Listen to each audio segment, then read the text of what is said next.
Hello students, आज हम आपके सामने हिंदी विषय को लेकर उपस्थित हुए हैं और ये चतुर्थ सेमेस्टर की हिंदी की हम बात कर रहे हैं। इसमें पहला पाठ है अनिवार्य संस्कृत में अनुस्वार, हलंत, विसर्ग आदि का ध्यान रखते हुए शुद्ध उच्चारण, वाचन एवं लेखन। तो सबसे पहले हम इनके उद्देश्यों को जानेंगे कि इनके उद्देश्य क्या है। तो पहला उद्देश्य आप देख रहे हैं, शुद्ध उच्चारण के साथ अनुस्वार, हलंत, विसर्ग की दक्षता का विकसित होना। दूसरा आप उद्देश्य देख रहे हैं, अनुस्वार, हलंत, विसर्ग का शुद्ध वाचन, लेखन की योग्यता। यानी यदि किसी शब्द में अनुस्वार लगा हुआ है या हलंत लगा है या विसर्ग लगा है तो उसका उच्चारण किस तरीके से किया जाएगा। तीसरा आप देख रहे हैं कि छात्रों को व्याकरण की सहायता से शुद्ध एवं परिमार्जित भाषा को व्यवहार में लाने के लिए समर्थ बनाना। शुद्ध एवं परिमार्जित, परिमार्जित आप यहाँ एक शब्द देख रहे हैं, परिमार्जित। ये परिमार्जित का मतलब होता सुधारा हुआ, यानी व्याकरण की सहायता से हम एकदम जो शुद्ध भाषा है या एकदम सुधरी हुई भाषा है जो सही सही बोलने में आनी चाहिए, उसके लिए हम बच्चों को समर्थ बनाते हैं। और चौथा आपका उद्देश्य है अनुस्वार, हलंत, विसर्ग का शुद्धता के साथ अंतर कर सकने की क्षमता। इसके अलावा और भी इसमें उद्देश्य हो सकते हैं कि बच्चों को सही उच्चारण बताना, सही अर्थ बताना। अब यहाँ आप देख रहे हैं कि संस्कृत में व्याकरण का विशेष महत्व है। क्यों? क्योंकि भाषा, व्याकरण से ही भाषा का परिष्कार होता है और यह शब्दों की व्युत्पत्ति परक, व्युत्पत्ति से मतलब है कि शब्दों के उद्गम या उत्पत्ति का स्थान। तो ये लिखा हुआ, व्याकरण के शुद्ध उच्चारण और लेखन से ही अभ्युदय तथा निःश्रेयस की प्राप्ति होती है। व्याकरण के शुद्ध उच्चारण से अभ्युदय तथा निःश्रेयस की प्राप्ति होती है। अभ्युदय मतलब उन्नति होना और निःश्रेयस होता है कि कल्याण। यानी यदि हम शुद्ध उच्चारण करेंगे और उसका शुद्ध लेखन करेंगे तभी जाकर हम भाषा के उन्नति में सहायक होंगे और हम उसको और कल्याण के पथ पर ले जाएंगे।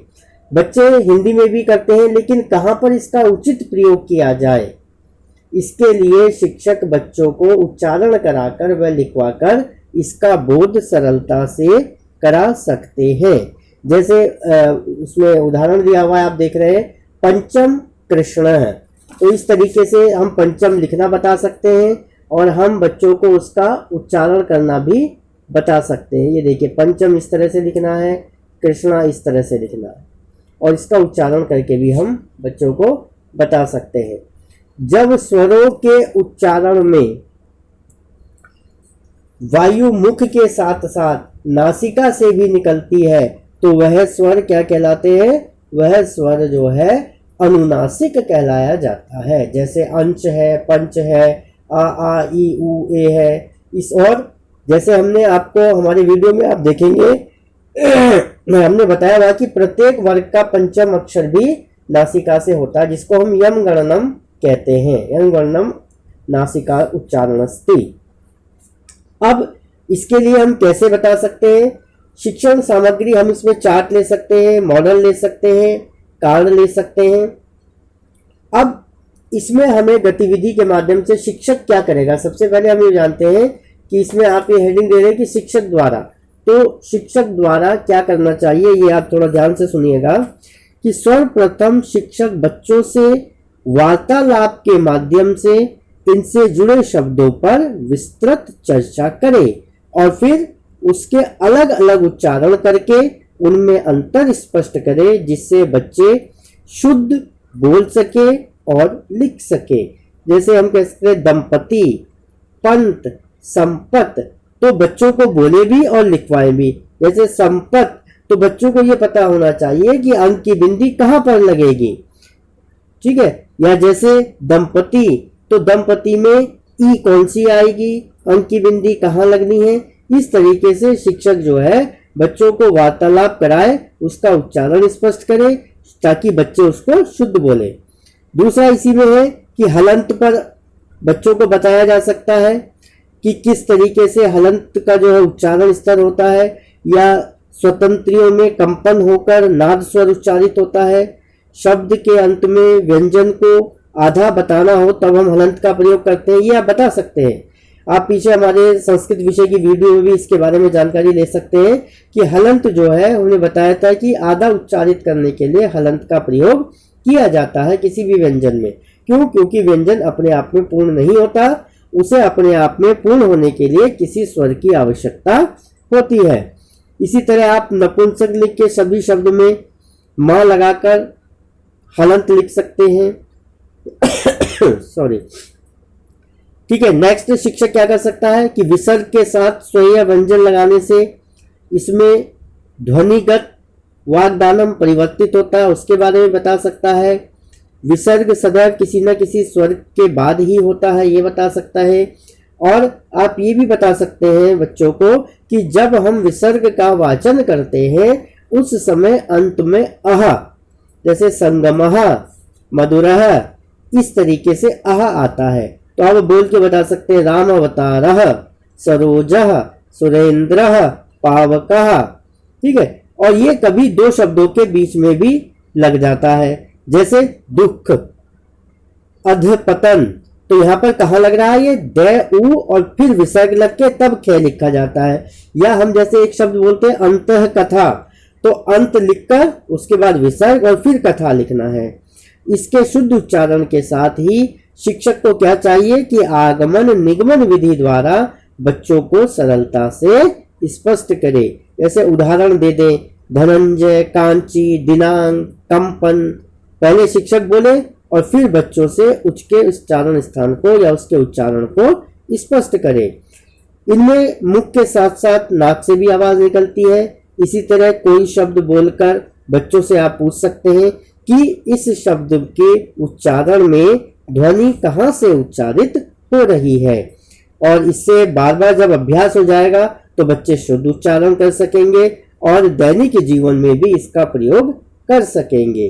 जैसे आप जो है एक वाक्य दे सकते हैं कि रमेश संस्कृत पढ़ता है, तो आप उनको बच्चों को बता सकते हैं बच्चों इसका संस्कृत अनुवाद होगा रमेशः संस्कृतम पठति।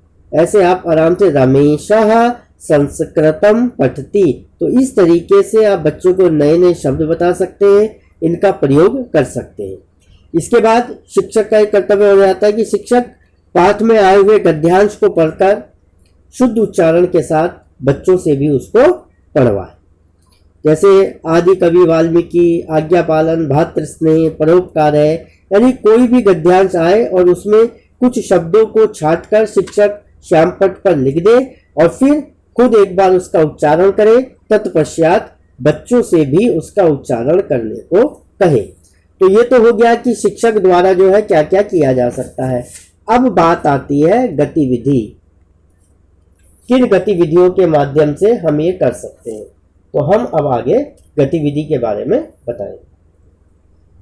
अब हम गतिविधि के बारे में अध्ययन कर रहे हैं। गतिविधि, पहली गतिविधि क्या हो सकती है कि शिक्षक बच्चों के कुछ समूह बनाए, उसमें से एक समूह को अनुस्वार के शब्द बोलने को बोले, दूसरे समूह को हलंत वाले शब्द और तीसरे समूह को विसर्ग के शब्द बोलने को कहें।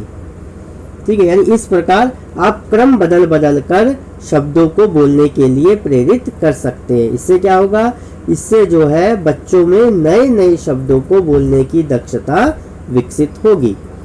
दूसरा, शिक्षक कार्ड विधि का प्रयोग कर सकता है। जैसे आपने समूह में बच्चों को बांटा है तो अलग अलग समूह के बच्चों को अलग अलग शब्द छांटने को कह सकते हैं। आपने कार्ड पे छोटे छोटे पोस्ट कार्ड टाइप के जो है गत्ते के कुछ बना लिए, उसमें कुछ शब्द लिख दिए, कुछ में जो है अनुस्वार वाले लिखे, कुछ में हलंत वाले, कुछ में विसर्ग वाले लिखे, और उसके बाद बच्चों से उनसे कहा कि इसमें अनुस्वार वाला शब्द कौन सा है, उसको किस तरीके से उच्चारित करेंगे, और आप समूह में बदल बदल कर शुद्ध उच्चारण की क्षमता को बच्चों को विकसित कर सकते हैं।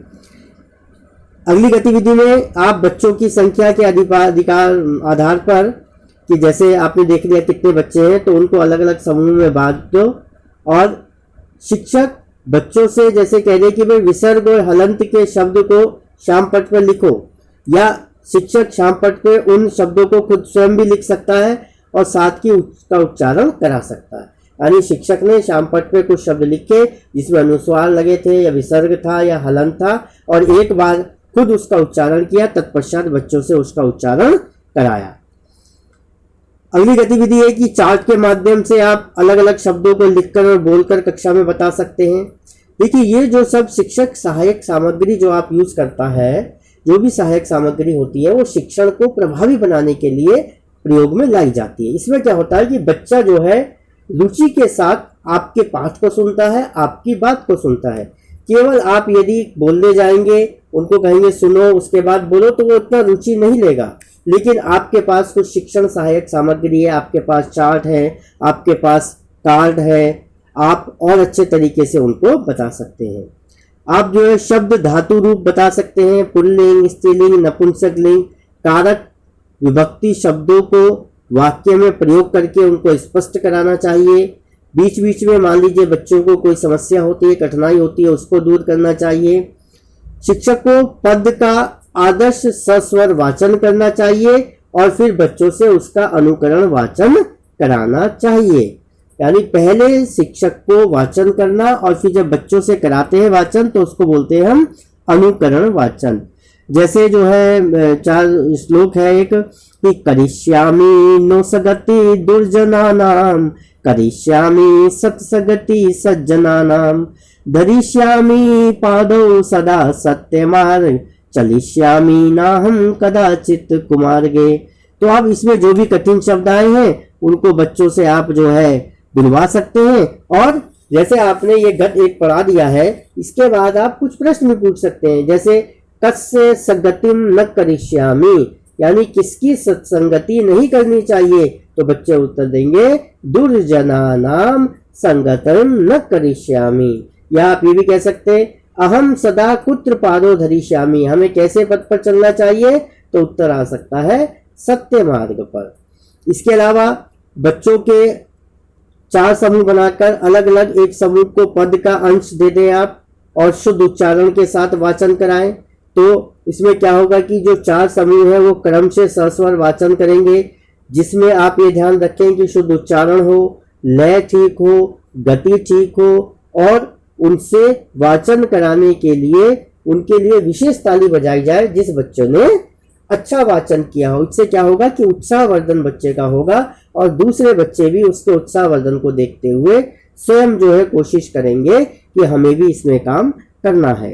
अब इसमें शिक्षक जो है बच्चों को कुछ शब्द देकर उनका वाक्य प्रयोग करा सकता है, ठीक है ना। कोई भी शब्द सत्यम भारत है, इस तरीके से कोई भी शब्द देकर, जैसे सत्य सदा सत्यम वदम, जैसे मम देशस्य नाम भारत अस्ति, आपने कहा भारत शब्द को प्रयोग करो तो बच्चे ने वाक्य बनाया मम देशस्य नाम भारत अस्ति।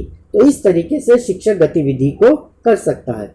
अब गतिविधि के बाद आता है कि मूल्यांकन। तो मूल्यांकन के लिए आप कई तरीके से कर सकते हैं बच्चे का मूल्यांकन।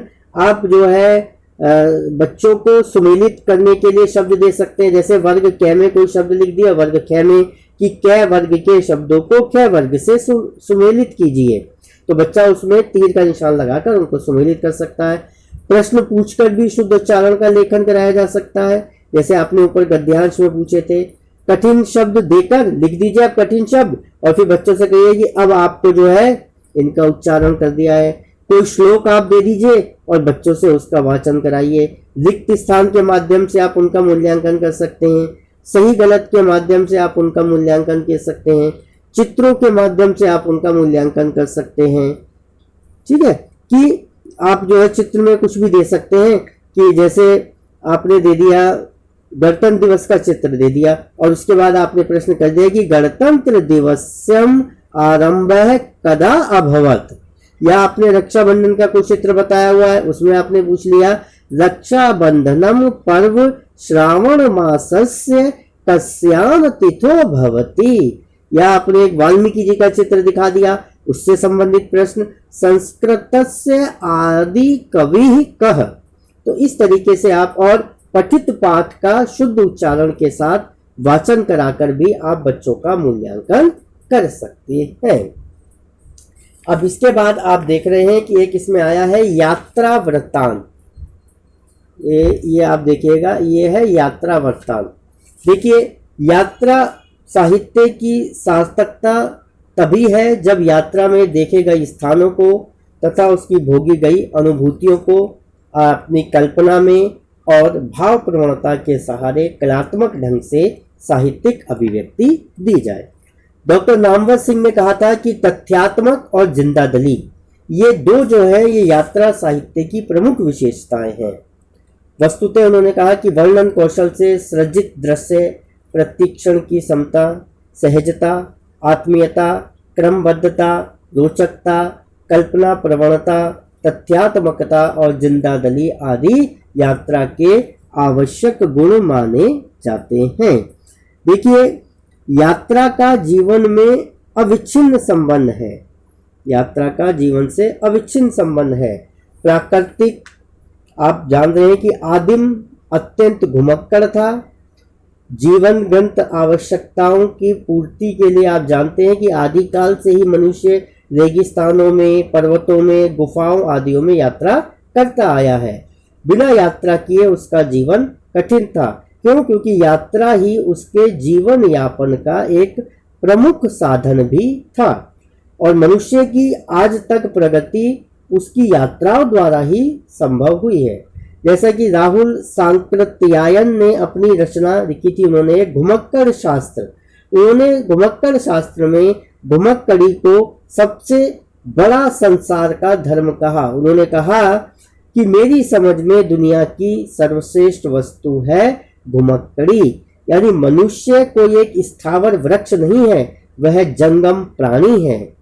चलना मनुष्य का धर्म है, जिसने इसे छोड़ दिया तो वो मनुष्य होने का अधिकारी नहीं है। वस्तुतः मनुष्य जाति का इतिहास उसकी ययावरी प्रवृत्ति से संबंध है और यह मानव की मूल प्रवृत्ति है। अब क्या हुआ कि यात्रा प्राचीन काल में धीरे धीरे सौंदर्य बोध के विकास के साथ साथ चारों दिशाओं में फैले हुए जगत का आकर्षण भी उसके लिए बढ़ता गया। बोध के विकास के साथ साथ सर्वत्र चारों दिशाओं में फैले हुए जगत का आकर्षण देखने के लिए यात्रा करने लगा और हिंदी साहित्य में यात्रा वृत्तांत लिखने की परंपरा का सूत्रपात भारतेंदु जी से माना जा सकता है। भारतेंदु जी ने सरयू पार की यात्रा, मेहदावल की यात्रा, लखनऊ की यात्रा आदि शीर्षकों से इन वृत्तांतों को बड़े रोचक से बताया है। तो इस प्रकार हिंदी में हम कह सकते हैं कि यात्रा वृत्तांतों की एक समृद्ध परंपरा बन गई है, जिसमें नए पुराने सभी लेखकों ने अपना योगदान दिया है और ये सभी यात्रा वृत्तांत प्रयोजन विशेष शैली की दृष्टि से वैविध्यपूर्ण है। यात्रा साहित्य की दुनिया में सर्वाधिक प्रसिद्ध नाम है महापंडित की उपाधि से प्रसिद्ध राहुल सांकृत्यायन का। इन्होंने देश विदेश की सीमा पार कर अनेक महत्वपूर्ण साहित्य रचना द्वारा यात्रा वृत्तांत विद्या को महिमा मंडित किया है।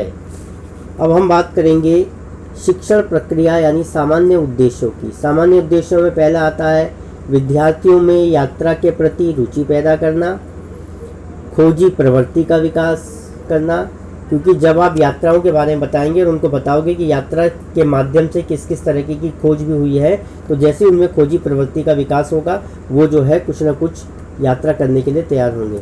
इसके बाद है धैर्य, साहस आदि गुणों का विकास।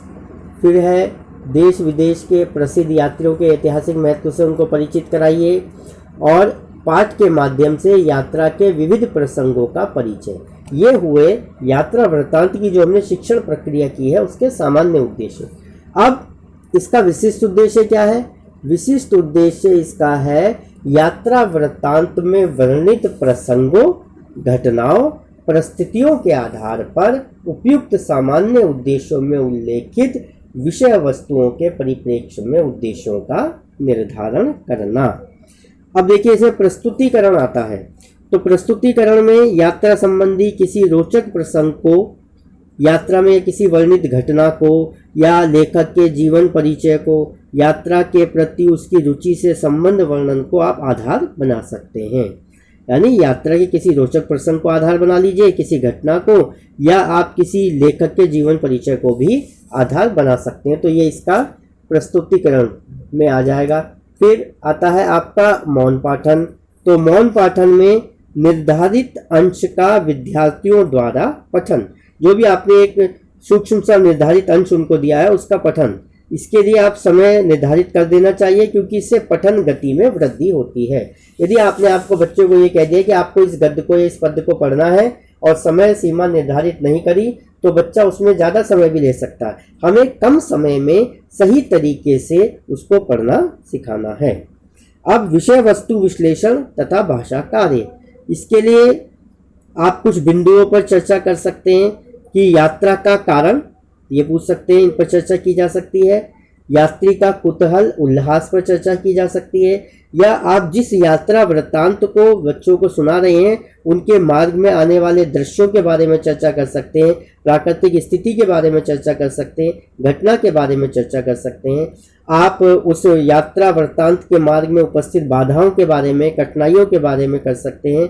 आप यात्रा के समय विभिन्न स्थानों के निवासियों की सामाजिक स्थिति, आर्थिक स्थिति, शिष्टाचार आदि जो है, इन पर भी आप उनसे बात कर सकते हैं, वार्ता कर सकते हैं या चर्चा कर सकते हैं। आप उनसे ऐतिहासिक या उनके अन्य संदर्भों में चर्चा कर सकते हैं। कोई यात्रा वृत्तांत में कठिन या मर्म स्पर्शी स्थल यदि वहाँ पर आप देखते हैं तो उसके बारे में भी व्याख्या कर सकते हैं, चर्चा बच्चों से कर सकते हैं। चर्चा करते समय इतना ध्यान रखना है कि बच्चे की उसमें भागिता होनी भी आवश्यक है। तो ये आज आपने देखा कि हमने जो है चतुर्थ सेमेस्टर का हिंदी के पाठ 1 का अध्ययन किया है। इसमें विस्तृत प्रश्न बन सकते हैं, इसमें लघु प्रश्न भी बन सकता है। जो आपको बताया गया है, जिस हेडिंग्स के बारे में आपको बताया गया है, उनको बार बार आप सुने और सुनकर उनको याद करने की कोशिश करें, समझने की कोशिश करें, ताकि यदि परीक्षा में प्रश्न आता है तो आप उस प्रश्न का उत्तर वहाँ पर लिख सकें। तो ये आज आपने हिंदी पाठ 1 जो कि चतुर्थ सेमेस्टर के लिए विशेषकर था, बाकी सभी इसको पढ़ सकते हैं, क्योंकि यूपी डीएलएड में पिछले की परीक्षाओं को देखकर ऐसा अनुभव किया गया है कि कभी कभी क्या होता है कि सेकंड सेमेस्टर में थर्ड सेमेस्टर का पूछ लिया, या थर्ड में फोर्थ का, या फर्स्ट में सेकंड का, या सेकंड में फोर्थ का। इसलिए जो भी आपको सामग्री उपलब्ध कराई जा रही है, चाहे आप देखते होंगे कि हम जो भी सामग्री उपलब्ध करा रहे हैं कि फोर्थ की सेकंड को भी जा रही है, तो इसीलिए कि मान लीजिए कुछ उसमें से यदि आपसे पूछ लिया जाए तो एक आपने उसको देख रखा हो, ठीक है। तो आप इसको सुनिएगा, देखिएगा और कहीं पर नोट डाउन जरूर करते रहिएगा। और सभी बच्चे जो है घर पर पढ़ाई में भी अपना पार्टिसिपेशन करते रहें। जो भी वीडियो के माध्यम से आपके पास तक पढ़ाई पहुंच रही है, जैसे कई जगह लॉकडाउन है, कुछ रेड जोन में है, ऑरेंज जोन में है, तो सभी बच्चे जो है इसको ध्यान से देखिएगा। और पीछे भी हमने हिंदी के सेकंड सेमेस्टर के भी कुछ जो है वीडियो डाल रखे हैं, उसको भी आप डॉक्टर बडोला गुरुजी चैनल पर जाकर देख सकते हैं और उसका अध्ययन कर सकते हैं। और इसी के साथ मैं अपनी वाणी को विराम देता हूँ। आप अच्छे से पढ़ें, आगे बढ़ें और परीक्षाओं में सफल हों। धन्यवाद।